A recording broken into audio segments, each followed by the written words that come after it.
nga mga ka-queens, for today's video, gagawa tayo ng pork cordon bleu. Yan. Mostly talaga sa ginagawa ng pork cordon bleu is chicken. Kaya, pala decision lang talaga ako. Gusto ko lang subukan na ano kayang lasa ng pork cordon bleu. Yan.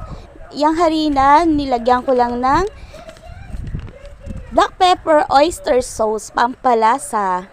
Tapos, nilagyan ko ng ham. Pinat-dry ko na rin yung pork natin. Tapos, nilagyan ko ng ham, and then cheese.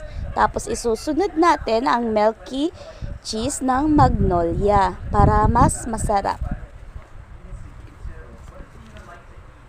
Pala decision lang talaga ako mga ka-queens ng mga ingredients niya.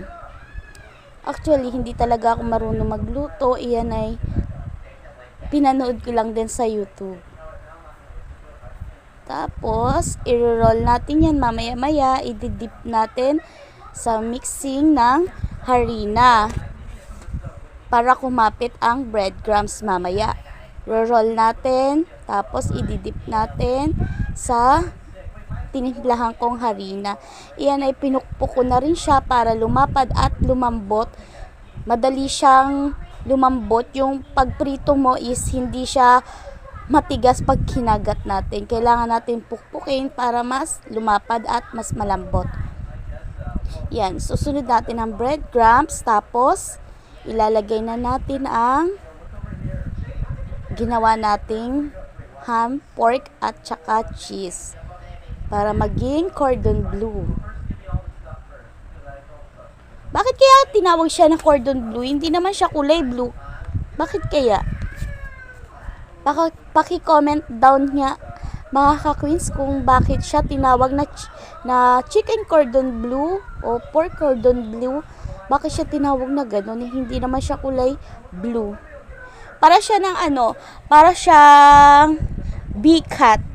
Yung bikat na chichirya, alam niyo yun?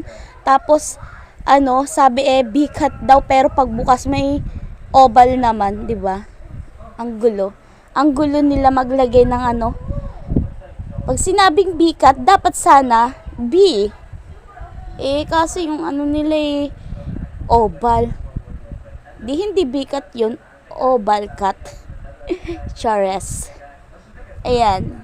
Nilamas-lamas nga natin yan ng konti. Nilagyan din natin ng pampalasa para mas masarap. Bukod sa binabarang ko na rin yan kaso kung gusto natin na mas masarap pa, dadagdagan natin ng pampalasa. Actually guys, hindi talaga ako marunong magluto. Umaasa lang ako sa ate ko.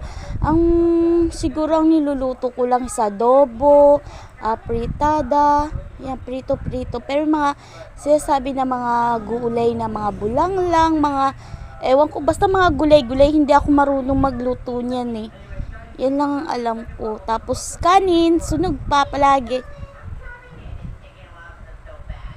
Yan, lalagyan na natin ng Magnolia milky cheese para mas masarap. Tapos, pag sinalang natin, ilo-low heat lang natin para hindi siya masunog. At gagawa pa tayo ng mas marami para mabusog ang ating mga kasama sa bahay. Ayan, mga ka-queens, don't forget to like, share, and subscribe to my YouTube channel. Bye-bye!